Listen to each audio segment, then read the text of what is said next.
ठीक है।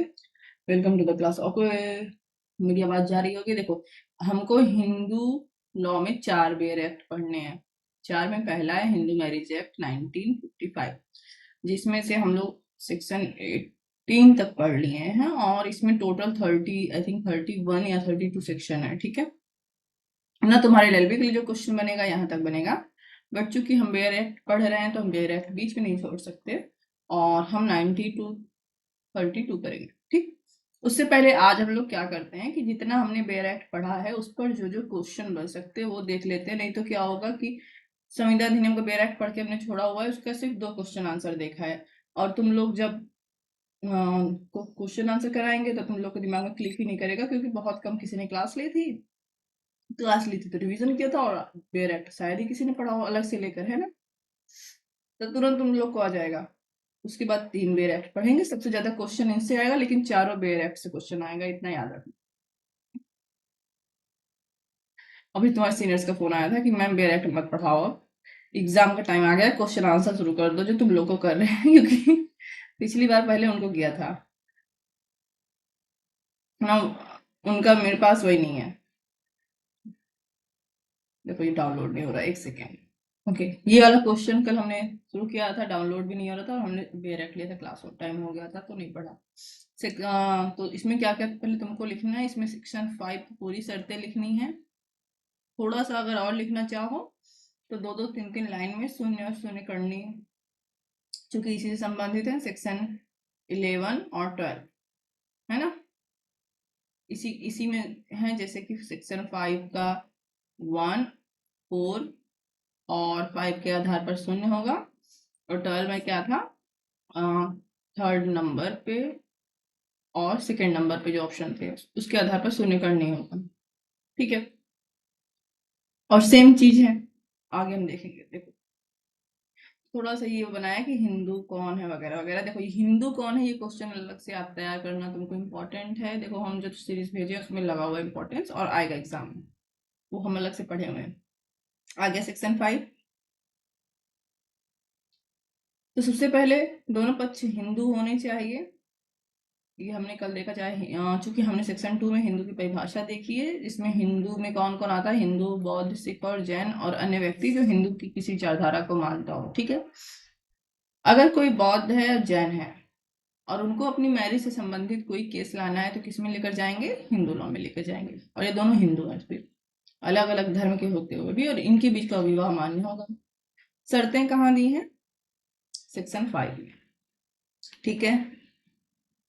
ओके। और देखो, ये वाला लिली थॉमस वाला केस कल हमने बहुत अच्छे से देखा था। ठीक है, देखा था ना।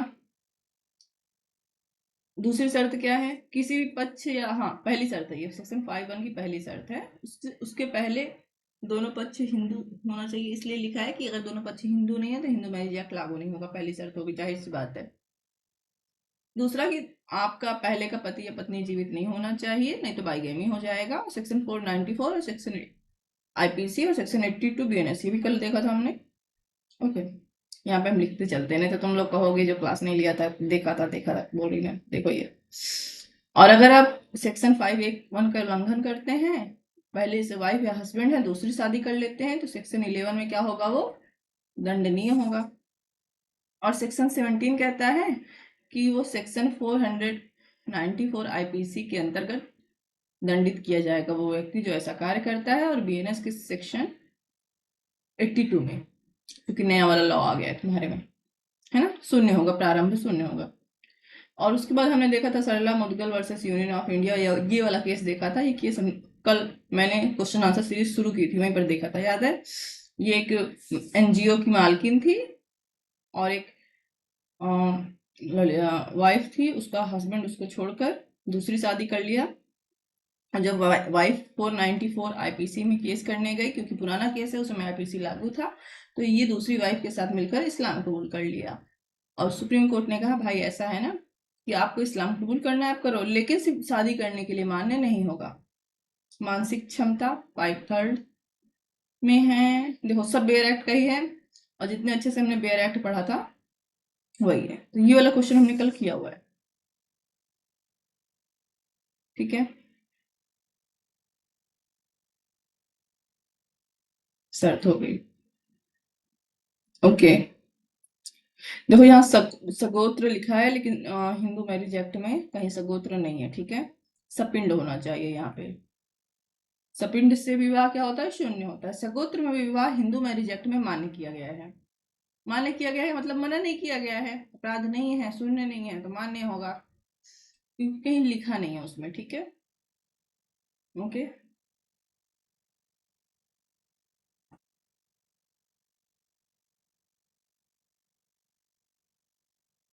ओके, और ये देखो, जब तुमको सेक्शन तैयार रहेगा, अगर शर्त लिखा है तो पहले तुम शर्तों को अच्छे से लिख कर, फिर मैंने कहा थोड़ा सा तुम लोग सेक्शन 11 के बारे में लिख दोगे, है ना, कब शून्य होगा। तो ये क्या है? सेक्शन 5(1) का उल्लंघन हो रहा है, ये सेक्शन 5(3) का उल्लंघन हो रहा है, सॉरी 5(4) का, और ये सेक्शन 5(5) का उल्लंघन हो रहा है, तो सेक्शन 11 में क्या हो जा रहा है? ये शून्य हो जा रहा है।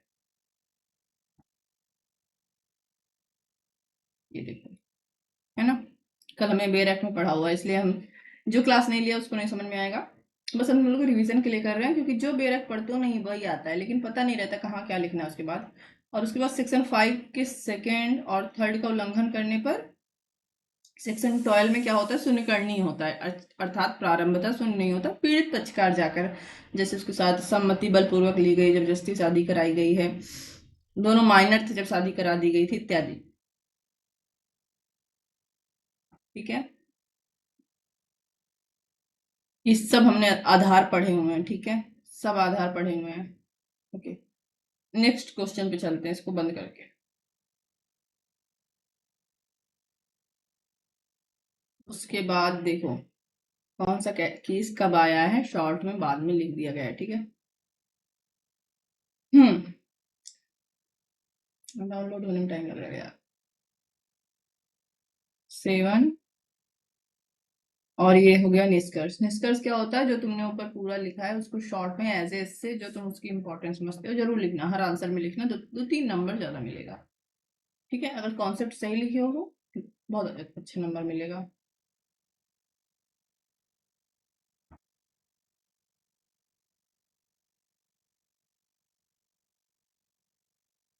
ये क्वेश्चन, ये हमने बेर एक्ट में नहीं किया है, क्योंकि बेर एक्ट में नहीं दिया है, ठीक है।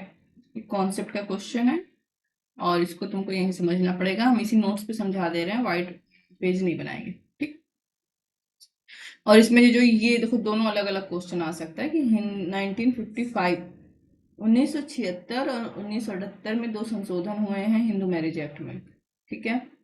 उससे पहले की स्थिति क्या थी? इस संशोधन से पहले की, अर्थात 1955 के बाद और 1976 के पहले की, और इनके बाद की परिस्थिति क्या है ये बताना है। ये क्वेश्चन बन सकता है, ठीक। दूसरा क्वेश्चन जो बन सकता है कि क्या हिंदू मैरिज एक्ट एक संविदा है या संस्कार है?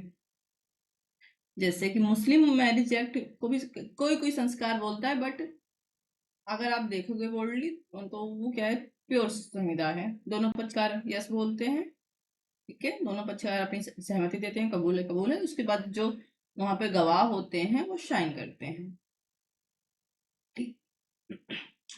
लेकिन फिर ये संस्कार मुस्लिम लॉ इसलिए हो जाता है क्योंकि ये गवाह, देखो बहुत अच्छी बात है, यहाँ हम बता रहे हैं थोड़ा सा हम शिया सुन्नी लॉ में मैरिज के टाइम पे गवाह जरूरी है, बिना गवाह के निकाह नहीं होता, लेकिन तलाक के टाइम पे गवाह जरूरी नहीं है। आप सोते हो व्हाट्सएप कमरे में रास्ते में कहीं तलाक दे देते हो, कोई जरूरत नहीं है। सिया मुस्लिम में निकाह के समय गवाह की आवश्यकता नहीं होती, ठीक है।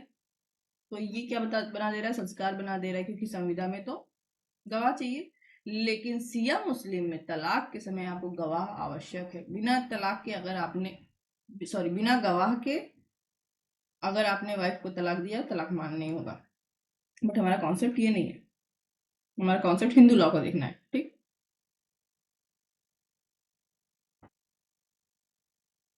इसमें कितने पेज नंबर पे है?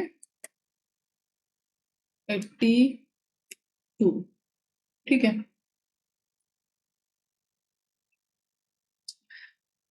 तो देखते हैं, अब इसको पूरा अच्छे से पढ़ेंगे, समझ में आएगा जब हम पढ़ेंगे, क्योंकि बेयर एक्ट में पढ़ा नहीं है हमने, वहां तो हमने बेयर एक्ट पढ़ा है ना। ये थोड़ा सा बेयर एक्ट से हट के पूछ रहा है, लेकिन यहाँ पर भी तुमको सेक्शन पता होना जरूरी है। हिंदू समाज में विवाह को सदियों से केवल एक सामाजिक संस्था नहीं बल्कि एक संस्कार माना गया है। जाहिर सी बात है, अगर हम लिखेंगे तो ये 16 संस्कारों में से एक है। हिंदुओं में 16 संस्कार होते हैं, उसमें से एक संस्कार कौन सा है? विवाह। या सप्तपदी सेक्शन 7 में हमने देखा था 7 कदम चलना, जबकि वास्तविकता में 7 फेरा होता है। ठीक है, जैसे धार्मिक अनुष्ठानों से संपन्न होकर जन्म जन्मांतर का बंधन समझा जाता है, ना कि केवल एक संविदा। ये गूगल ट्रांसलेशन हमेशा अनुबंध लिखता है, अनुबंध लिख सकते हो, बाकी संविदा यहाँ लिखना। ठीक है, बेसिक कॉन्सेप्ट तुमको यहाँ लिखना है। हिंदुओं में हमारे यहाँ शादी होती है, 7 जन्म का रिश्ता माना जाता है, जिसको तोड़ा नहीं जाता। संस्कार के अनुसार 16 संस्कारों में से एक होता है। ठीक है, इंट्रो लिखते समय। ठीक, हिंदू मैरिज एक्ट किंतु हिंदू विवाह अधिनियम द हिंदू मैरिज एक्ट 1955 के लागू होने के बाद विवाह को कानूनी दृष्टि से विनियमित किया गया। विवाह को क्या किया गया? रेगुलेट किया गया, उसमें कुछ कानूनी बंध लागू कर दिए गए उसको कंट्रोल करने के लिए। जैसे कि पहले एक से अधिक शादी कर सकता था पति, अब नहीं कर सकता। कहीं कहीं पत्नियां करती थी, अब नहीं कर सकती। ठीक है, और 1976 तथा 1978 1976 एंड 1978 के अमेंडमेंट संशोधन द्वारा इसमें और सुधार हुए। अब प्रश्न यह उठता है, तुमको ये चीज नहीं लिखनी है, ठीक है, क्योंकि मेरा नोट्स है तो ये लिखा है, तुम अपने लैंग्वेज में लिखोगे कि क्या इन सुधारों से हिंदू विवाह की प्रकृति बदल गई है? क्या अब यह संस्कार से संविदा हो गया है? ठीक है,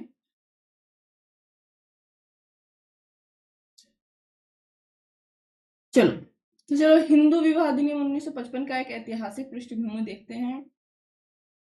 1955 से क्या था? जो हिंदू विवाह था वो शास्त्रों, स्मृतियों और हमारी रूढ़ियों के अनुसार होता था, हमारे संस्कारों के अनुसार होता था। सीधी सी बात है, अब भी होता है। पति पत्नी का संबंध अविच्छेद्य माना जाता था।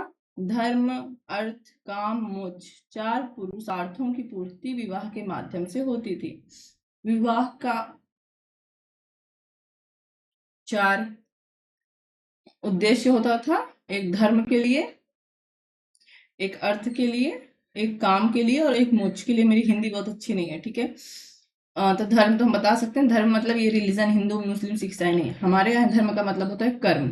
ठीक है, धर्म क्या है? हमारा कर्म है, अच्छे कर्म है, पुण्य वाले कर्म है। किसी को पीड़ा ना दो लेकिन दुष्टों को भी ना छोड़ो, है ना। भगवत गीता में भगवान श्री कृष्ण कहते हैं, श्रीमद् भगवत गीता में, सॉरी भगवान। ठीक है, अर्थ का क्या होगा यार? अर्थ में हमको, अर्थ का अर्थ मुझे नहीं समझ में आ रहा भाई, मतलब ध्यान नहीं आ रहा। काम का अर्थ है हस्बैंड वाइफ का जो रिलेशनशिप हो गया, और मोक्ष का अर्थ है जीवन की मृत्यु के बाद। 4 ये पुरुषार्थ है, इनकी पूर्ति के लिए विवाह आवश्यक होता था। ठीक है, लेकिन 1955 में हिंदू मैरिज एक्ट आने के बाद विवाह को कानूनी रूप से परिभाषित किया गया और नियंत्रित किया गया। जो हमारे शास्त्र में परिभाषा दी थी 4 उद्देश्यों की प्राप्ति को, उसको नहीं शामिल किया गया। ठीक है, इस अधिनियम ने विवाह को धार्मिक नहीं बल्कि कानूनी और सामाजिक संस्था के रूप में मान्यता दी। अधिनियम का प्रमुख विशेषता क्या है? तो धारा 5 से लेकर 13B तक। धारा 5 क्या है? विवाह की शर्तें, कंडीशन है ना। फिर 6, 7, 8, धारा 6 को समाप्त कर दिया गया है। 7 में सप्तपदी है, 8 में रजिस्ट्रेशन है, 9 में पति पत्नी अगर अलग हो गए बिना किसी उचित कारण के तो उनको वापस साथ रहने के लिए मजबूर करना है। 10 में जुडिशियल सेपरेशन है, न्यायिक पृथक्करण है। 11-12 में शून्य और शून्य करनी विवाह है। 13 में तलाक है, और 13B में दोनों पति पत्नी आपसी सहमति से तलाक लेते हैं। ठीक है, ये जितने सेक्शन है किससे संबंधित है? विवाह करने से, विवाह को बचाए रखने से, विवाह का रजिस्ट्रेशन से, विवाह को तोड़ने से, शून्य करने से, शून्य करने से। ठीक है, में विवाह की आवश्यक शर्तें, अमान्यता, तलाक, पुनर्विवाह आदि के प्रावधानों का उल्लेख है। इनसे यह स्पष्ट होता है कि अब विवाह केवल धार्मिक संस्कार नहीं रहा, बल्कि इसमें संविदा के भी तत्व आ गए हैं। ठीक है, चलो अब हिंदू विवाह की पारंपरिक अवधारणा देखते हैं एक संस्कार के रूप में। मनुस्मृति, पराशर स्मृति, धर्मशास्त्रों और ग्रंथों के अनुसार विवाह जीवन का एक संस्कार है। इन हमारे धर्मशास्त्रों में क्या लिखा हुआ है कि जो विवाह है वो जीवन का एक संस्कार है, 16 संस्कारों में से एक है। ठीक है, जैसे मुंडन होता है, अंतिम संस्कार होता है, विवाह एक संस्कार होता है। यह एक अविच्छेद्य बंधन है, ऐसा बंधन है जिसको तोड़ा नहीं जाता। हाँ, पति पत्नी को त्याग देता था, दूसरा विवाह कर लेता था, लेकिन तब भी वो पति पत्नी रहते थे। ठीक, लेकिन पत्नी दूसरा विवाह नहीं करती थी। पति और पत्नी सप्तपदी के साथ, ये शब्द सिर्फ हिंदू मैरिज एक्ट में यूज है, जो ऐड किया गया है। ठीक है, हमारे यहाँ 7 फेरे संस्कार के अनुसार। ठीक है, इस 7 फेरे का पालन करना आवश्यक था। जहां 3 फेरा हो तो 3 फेरा, जो भी हो। तलाक की कोई अवधारणा नहीं थी, ना ही विवाह विच्छेद की कोई अवधारणा थी। विवाह विच्छेद और तलाक शब्द में अंतर है। विवाह विच्छेद मतलब विवाह को तोड़ देना। क्यों तोड़ देना? क्योंकि हिंदू मैरिज एक्ट में विवाह अविच्छेदीय था, उसको तोड़ा नहीं जाता था। लेकिन हम कुछ नियम दे रहे हैं, अब तलाक विवाह को तोड़ा जा सकता है। ठीक, और तलाक का मतलब होता है खूंटे से बंधी रस्सी को खोल देना। ठीक है, अरबी शब्द है ये। चलो कुछ शास्त्रीय परिभाषा है, और मुझे इसका परिभाषा का कंफर्म नहीं है कि ये गूगल सही लिखा होगा। ठीक है, ओके, लेकिन फिर भी विवाहो नाम संस्कारो भवति न तु व्यापारा। ठीक है, विवाह क्या है? संस्कार है। ओके, विवाह क्या है? पवित्र संस्कार है, यह कोई व्यापार या सौदा नहीं है। तो अगर ये, इसका तो नहीं पता, लेकिन इसका अर्थ वाला जो है सही लिखा है। ठीक है, विवाह क्या है? पवित्र संस्कार है, ये कोई व्यापार या सौदा नहीं है, ऐसा हमारे शास्त्रों में लिखा है। शास्त्रीय परिभाषा में लिख सकते हैं। मुख्य लक्षण क्या होता है? पति और पत्नी का आध्यात्मिक मिलन, तलाक या विवाह विच्छेद की कोई गुंजाइश नहीं होती है, धार्मिक अनुष्ठान के विवाह के बिना किया गया विवाह अमान्य है। 7 फेरे ना हो, 3 फेरे हैं तो 3 फेरे ना हो, पुनर्विवाह की निषेधता। तो ये वाला सिर्फ मोस्टली वाइफ के लिए लागू होता था। वाइफ दूसरी शादी नहीं करती थी, हस्बैंड कर सकता था, है ना। अब 1955 के बाद क्या सुधार हुआ? 1955 में एक एक्ट ला दिया गया और सेक्शन 5 के अंतर्गत शर्तें लगा दी गई। ठीक है, तो सुधार जब लिखोगे तो पहला लिखोगे तुम सेक्शन 5 के अंतर्गत वैध विवाह की शर्तें दे दी गई। उसके बाद क्या करोगे? अगर तुमको पता है कि शर्तें कौन सी हैं, तो क्या करोगे? उन शर्तों को अपना एक एक लाइन में, 2-2 लाइन में लिख दोगे। ठीक है, 5 लाइन में 5 शर्तें आएंगी। ठीक है, ये देखो। ओके, और ये हमने कई बार पढ़ा है, तो हिंदू मैरिज एक्ट पढ़ना सबसे इजी है। ठीक है, और अगर आपको हिंदू मैरिज एक्ट में विवाह करना है तो एज ए हिंदू अब शादी करनी है तो इन शर्तों को पालन करना होगा। ठीक, उसके बाद सेक्शन 9 की भी शर्तें हैं। दूसरा दूसरा शर्त क्या दे दिया गया है हिंदू मैरिज एक्ट में? सेक्शन 9 का, तो इसका भी तुम अलग से तैयार करोगे ही, क्योंकि इस पर भी अलग सेक्शन 5 पे अलग से क्वेश्चन पूरा आएगा। हिंदू विवाह की शर्तें क्या है, इस पर अलग से क्वेश्चन आएगा। वैवाहिक अधिकार के पुनर्स्थापन के लिए, प्रतिस्थापन के लिए शर्त नियम क्या है, सेक्शन 9 में है। हमने इसका क्वेश्चन आंसर भी देखा है, सेक्शन, है ना। तो ये तैयार रहेगा तो तुम उसी हेडिंग हेडिंग तैयार कर लोगे, और अंदर का चूंकि पढ़े रहोगे अलग से क्वेश्चन आंसर में, तो इस आंसर में तुमको नहीं पढ़ना पड़ेगा। ठीक है, श्रीमती हरविंदर कौर वर्सेस हरविंदर सिंह, और उसके बाद सरोज रानी वाला केस, है ना, संमिथा वाला केस। तो सरोज रानी वाला सबसे इंपॉर्टेंट है, सेक्शन 9 में ही था। उसको तैयार किए रहोगे तो यहाँ पे 2 लाइन में लिख देना, बाकी वो वाले आंसर में पूरा लिखना ही है।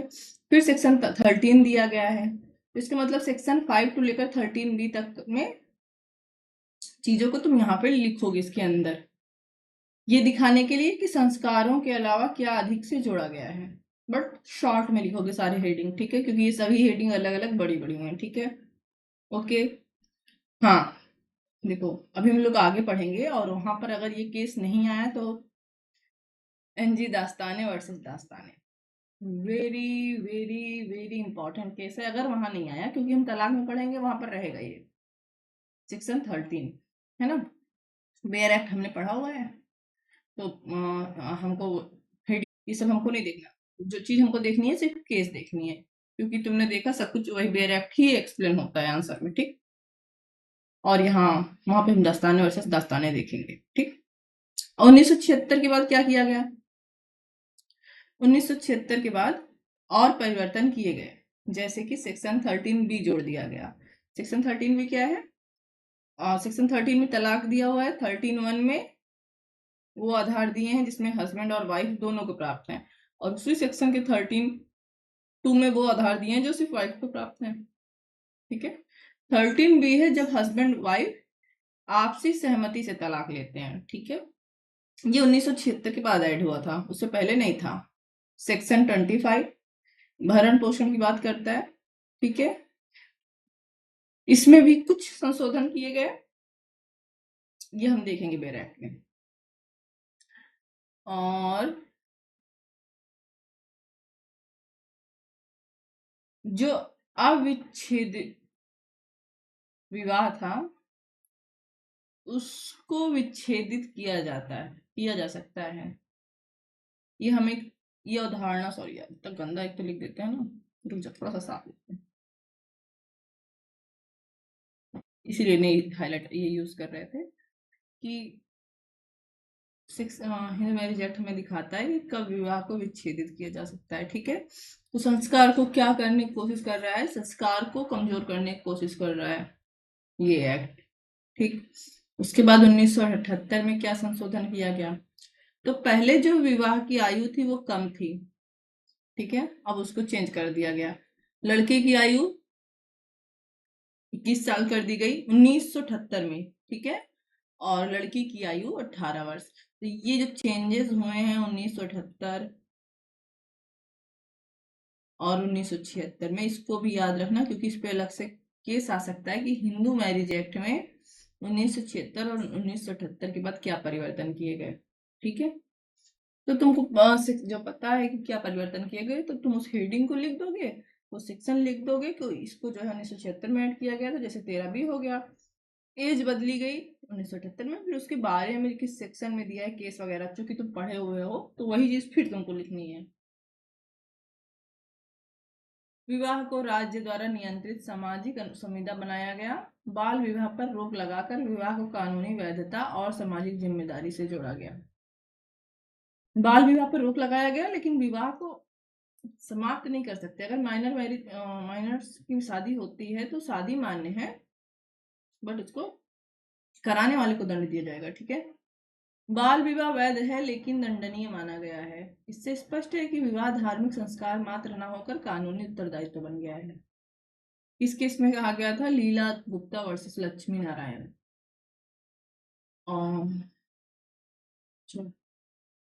अब देखो, अब हमने संस्कार पढ़ लिया, ठीक है। इस पर कुछ न्यायिक दृष्टिकोण पढ़ लेते हैं, कुछ केसेस पढ़ लेते हैं, ठीक है। तो जो केसेस हमने ऊपर सारे पढ़े हैं, सब के सब केस पढ़े हैं, ठीक है। फिर से तुमको वही केस लिखना है। श्रीमती यमुनाबाई आनंदराव आधव वर्सेस आनंदराव शिवराम आधव। और इस केस में कहा गया कि अगर आप विवाह अधिनियम की शर्तों का पालन नहीं करते अर्थात सेक्शन 5 का पालन नहीं करते हो तो आपका विवाह अवैध है अर्थात, ठीक है। शून्य शून्य करनी होगा। तो अगर ये वाला केस नहीं याद करना कोई बात नहीं, बट ये केस तुमको याद ही करना है, वेरी इंपॉर्टेंट है।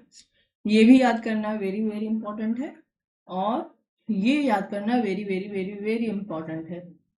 तो चूंकि जब तलाक विवाह के बारे में लिखोगे, ठीक है, ओके, तो वहां पर इसको लिखना है, ये दोनों तलाक वाले में लिखना है, और ये वाला भी तुम तलाक में लिख सकते हो। तो तीनों बहुत इंपॉर्टेंट है, ठीक है।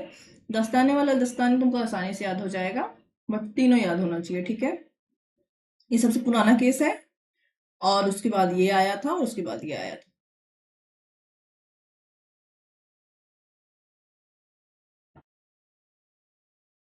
ये केस अगर लिखना चाहो तो लिख सकते हो, अगर संस्कार के बारे में पूछ लिया अगर याद करना हो तो। भगवती शरण सिंह वर्सेस परमेश्वरी नंदन सिंह, 1942 का केस है, बहुत पुराना केस है। और इसमें कहा गया था कि विवाह जो है, हिंदू विवाह संस्कारात्मक है, एक प्योर संस्कार है, पर हिंदू मैरिज एक्ट ने इसे कानूनी रूप दिया। अब देखो, हिंदू मैरिज एक्ट के पहले का केस है ये, इसलिए बोल रहे थे इसको ना लिखोगे तो भी चलेगा। चलो, हमने देख लिया संस्कार। अब देखते हैं, जब हिंदू विवाह के सारे गुण संस्कार वाले हैं तो ये संविदा होगा कि नहीं होगा। ठीक है, इसके लिए हम तुमको व्हाइट बोर्ड अभी ओपन करते हैं और वहां पे हम तुमको थोड़ा सा मैपिंग भी करते हैं। ठीक है, संस्कार और संविदा में अंतर। चलो,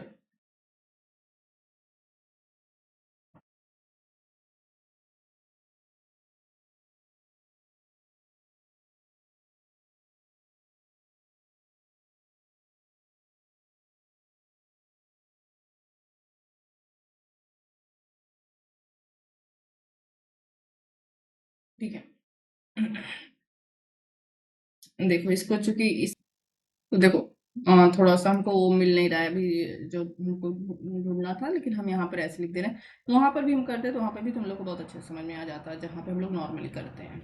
ठीक है, मतलब सिंपल पेज पे। चलो, तो हम अंतर देख रहे थे, तो हम देख लेते हैं, आधार देख लेते हैं, किन आधार पर हम अंतर देखेंगे। ठीक है, हाँ। और संस्कार का आधार क्या होगा, और संविदा का आधार क्या होगा। तो ज्यादा नहीं, 5 अंतर तैयार कर लेंगे और दिमाग में हमारे वैसे ही आ जाएगा। ठीक है, ठीक है, ओके। तो इंग्लिश इसकी हम लिख देते हैं सेक्रामेंट, और इसका होगा कॉन्ट्रैक्ट। ठीक है, कॉन्ट्रैक्ट। कभी कभी गलती से हम कॉन्ट्रैक्ट लिख देते हैं, इसीलिए हम पढ़ते हैं उसको। ठीक है, चलो, ओके। सबसे पहले परिभाषा देख लेते हैं। सबसे पहले क्या देख लेते हैं, परिभाषा देख लेते हैं।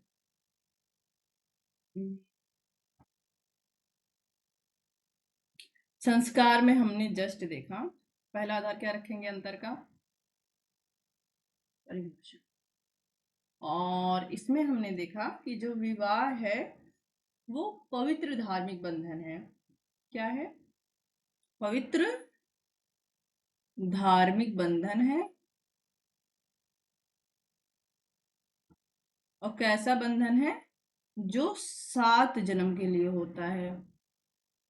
औरतों के लिए 7 जन्म के लिए होता है, आदमी तो तुरंत कर लेते हैं, है ना, कई कर लेते थे, उनका नहीं था। ठीक है, अगर हम संस्कार देखेंगे, लेकिन अगर हम इसको संविदात्मक रूप देखेंगे हिंदू मैरिज एक्ट के अनुसार, तो ये 2 व्यक्तियों के बीच का अनुबंध है। 2 व्यक्तियों के बीच का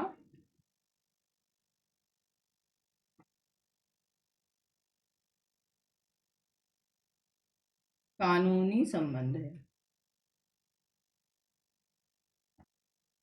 कैसे हुआ ये कानूनी संबंध, तो ये तो हमारे शास्त्रों के अनुसार हुआ है ना, ये भी हम लिख दे रहे हैं। और ये हिंदू मैरिज एक्ट के सेक्शन 5(1) के अनुसार हुआ।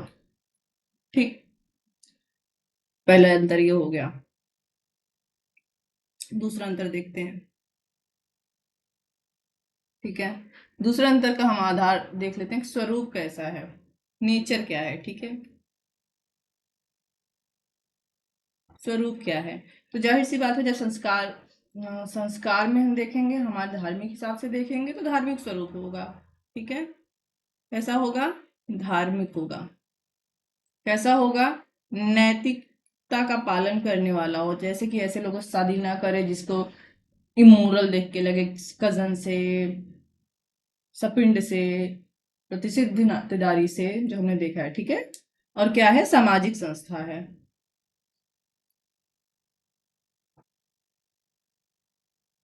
ठीक, ओके।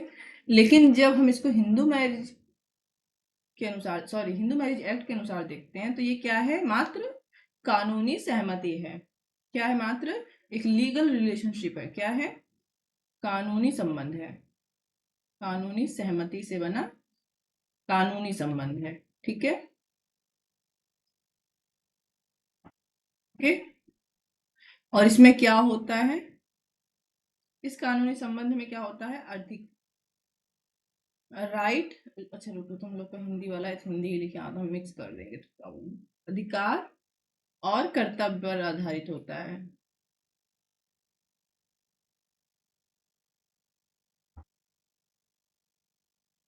चलो तीसरा अंतर देखते हैं। तीसरा अंतर जो हम लिख सकते हैं, उद्देश्य क्या होता है विवाह का। विवाह का उद्देश्य क्या होता है, तो अभी जस्ट हमने देखा संस्कार में 4 उद्देश्य होते हैं, ठीक है। ओके, धर्म, अर्थ, काम और मोक्ष, ठीक है। तो धर्म लिख सकते हो, संतान की उत्पत्ति, ठीक है, संतानोत्पत्ति, गृहस्थ जीवन और आश्रम की पूर्णता। आश्रम की पूर्णता क्या है कि अगर जो आश्रम व्यवस्था में चलता है, आश्रम व्यवस्था क्या मतलब, शुरू से आश्रम नहीं है। अगर तुम हिंदू लॉ में तुमने कहीं पढ़ा होगा कि 4 आश्रम होते हैं ना। एक तो जो है जब शिक्षा वाला लेते हैं 25 साल तक, उसके बाद गृह आश्रम, उसके बाद संन्यास ले लेते हैं, और चौथा जो होता है जो वन में चले जाते हैं। तो अगर अगर चारों देखो बेटा ऊपर नीचे हो जाता है ना, इसीलिए हम क्या कर रहे हैं कि यहाँ पे अलग अलग कलर का यूज कर रहे हैं, ठीक है। इससे अच्छा हम व्हाइट पेज पे ही पढ़ा दिए होते हैं। इससे अच्छा हम लेकिन वैसे ही पढ़ाए होते तो सही रहता, या तो पहले से प्रिपरेशन रखते उसकी। चलो, लेकिन संविदा जब हम करते हैं तब इसका उद्देश्य क्या होता है, सामान्यतः साथ रहना, परस्पर सहयोग करना और व्यक्तिगत संतुष्टि। तो हम ये कह सकते हैं कि क्या जब हम संविदात्मक रूप से विवाह करते हैं तो क्या हमें संतान नहीं चाहिए होता है, क्या हमें गृहस्थ नहीं चाहिए होता है। देखो, अगर पहले के जमाने में देखोगे तो अगर आप व्यक्तिगत रूप से एक दूसरे से संतुष्ट नहीं हो तब भी आपको वो विवाह निभाना पड़ेगा, ठीक है। लेकिन अगर आप संविधान हिंदू मैरिज एक्ट के अनुसार विवाह कर रहे हो, मतलब उसका पूरा रजिस्ट्रेशन वगैरह करा के, या मॉडर्न समय में विवाह कर रहे हो संस्कार के हिसाब से ही कर रहे हो, बट एक दूसरे से संतुष्ट नहीं हो तो फिर डिवोर्स ले लो, है ना। ओके, कोर्स नंबर हम यहाँ लिखेंगे, कलर चेंज कर देते हैं, ठीक है। चौथा आधार देख लेते हैं, ठीक है, तलाक। तलाक की जगह हम लिखेंगे विवाह विच्छेद, क्योंकि तलाक जैसा शब्द नहीं है ना। और हमको एग्जाम में भी ये सब यूज करना है, हिंदू लॉ में, मुस्लिम लॉ में तलाक यूज करना, ठीक है। तो संस्कार, संस्कार के रूप में अविभाज्य था हिंदू मैरिज एक्ट, तलाक जैसी कोई अवधारणा नहीं थी, ठीक है।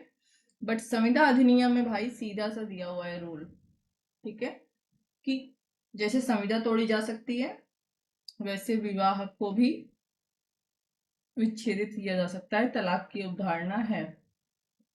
ओके, सेक्शन 13 बी, ठीक है। ओके, ओके, अब धार्मिक अनुष्ठान देख लेते हैं। धार्मिक अनुष्ठान,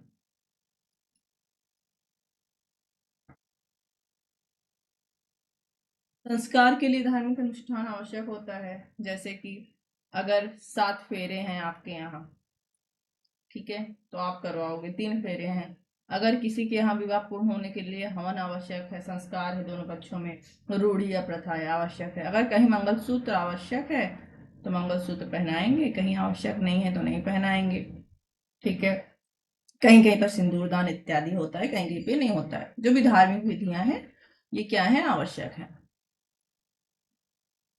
बट हिंदू मैरिज एक्ट में क्या है, जिस चीज को एक्सप्लेन किया गया है वो है सप्तपदी। सप्तपदी मतलब 7 कदम। अगर आपके यहाँ संस्कार में है तो आप फॉलो करो, नहीं है तो नहीं फॉलो करो, ठीक है। ओके, कानूनी दृष्टि देख लेते हैं इसके लिए,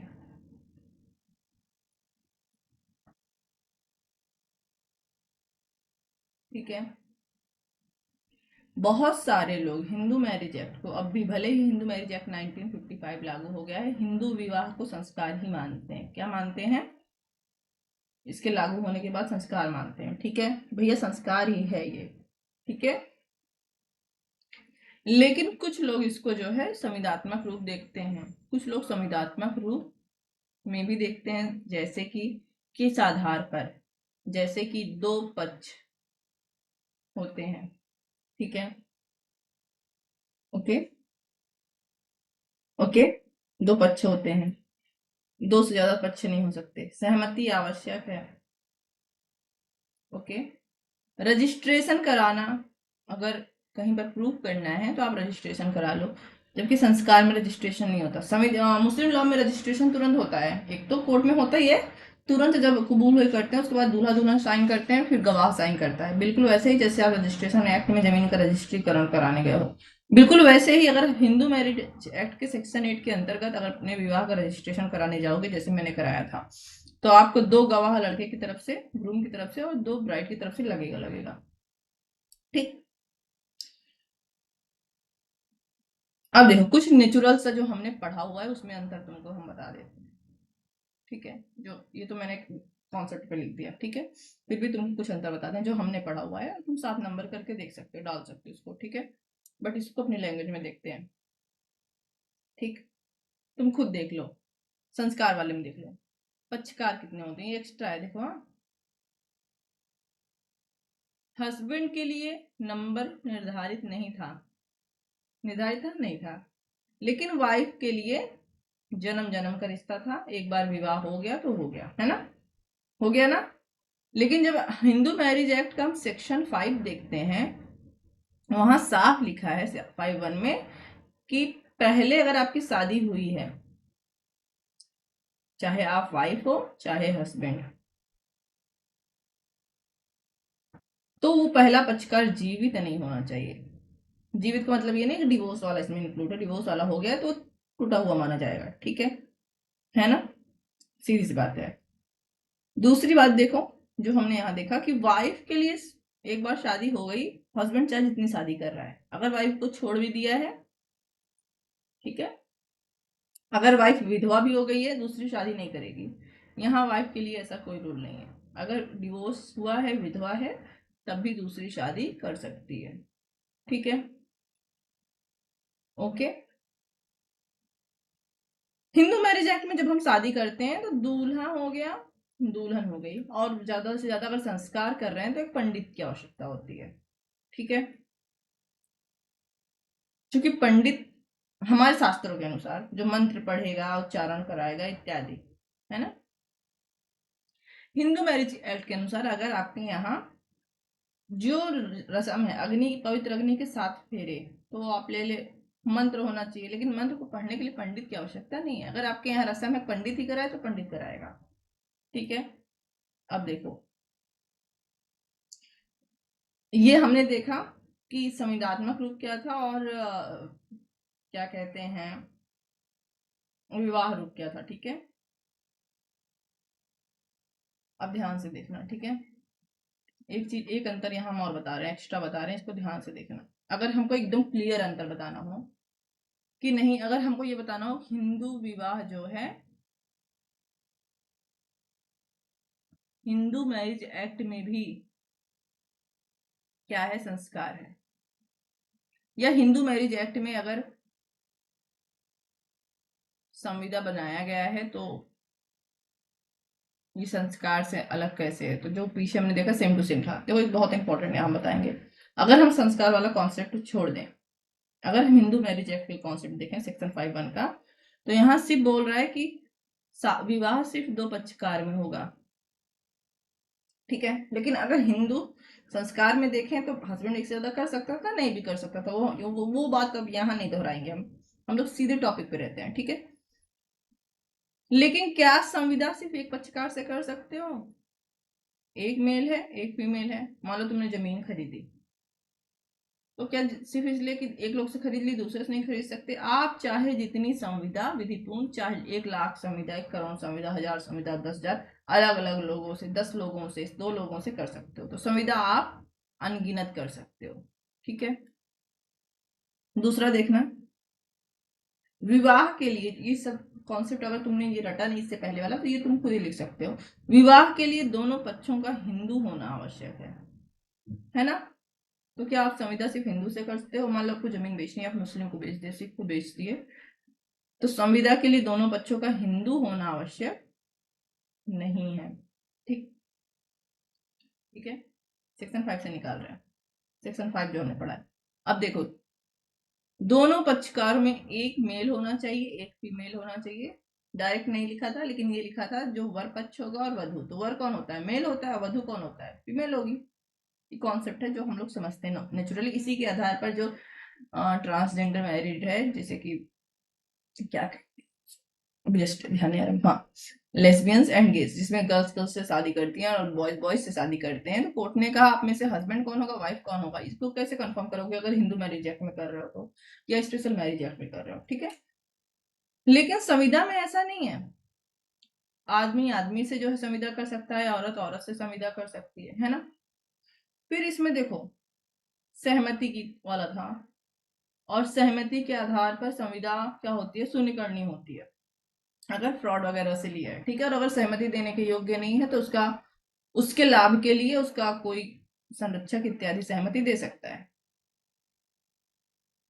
विवाह में देखा था, और इसमें भी कुछ वैसा ही रूल है। ठीक है, सब शून्य करनी होती है, तो सहमति में लगभग वही रूल है। ठीक है, अगर आपसे कपट वगैरह से लिया गया तो 1 साल के लिए, तो दोनों सेम रूल है लगभग। ठीक है, नाउ एज वाला देखते हैं। 21 साल ग्रूम, 18 साल गर्ल ब्राइड। दूल्हा 21 साल का होना चाहिए, 18 साल की दुल्हन होनी चाहिए। इससे नीचे की अगर आपकी शादी है तो शादी मान्य होगी, शून्य नहीं होगी, लेकिन जिसने शादी कराई है उसको दंड मिल सकता है। ठीक है, बाल विवाह अवरोध करने के लिए। अब देखो, संविदा के लिए 18 साल होना आवश्यक है। ओके, तो एज में अंतर कर दिए। 18 साल का लड़का संविदा कर सकता है, 18 साल का लड़का वोट दे सकता है, 18 साल का लड़का एक विधिपूर्ण शादी जिसमें उसको कराने वाले को दंड ना मिले, ऐसा विवाह नहीं कर सकता। अंतर क्या है देखो, अंतर यह है कि अगर माइनर्स की शादी हुई तो शादी मान्य होगी।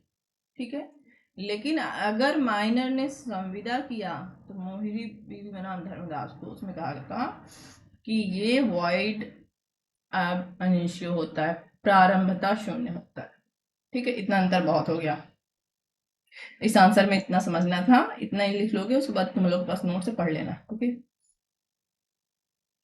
ओके, तो अब हिंदू विवाह न पूर्णतः संस्कार है न संविदा है, लेकिन संस्कार के रूप अभी तक विद्यमान है। एक चीज और है, अगर लिखना चाहो आर्टिकल 44, एक समानशील संहिता, यूसीसी, है ना। इसका क्या मतलब होता है? सबके लिए एक जैसा विवाह का कानून आ गया, कि कोर्ट में गए तो पहले ये नहीं प्रूव करना पड़ेगा कि हम हिंदू हैं तो हमको हिंदू मैरिज एक्ट में ले जाया जाए, हम मुस्लिम हैं तो हमको मुस्लिम एक्ट में लिया जाए।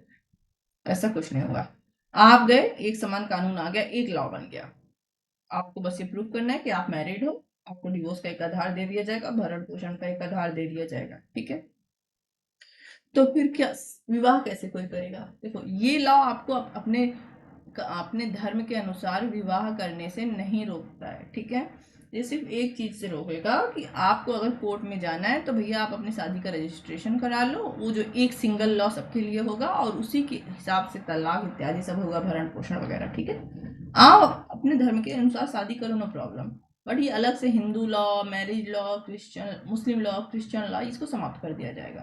ठीक है, एक प्रकार के नागरिक, एक प्रकार का कानून, क्योंकि विवाह ही तो कर रहे हो सब, तो एक जैसे कानून से करो, है ना। चार्जिंग में लगा देते हो गया, चार्जिंग में लगा। ओके, ये आंसर हो गया। ठीक है,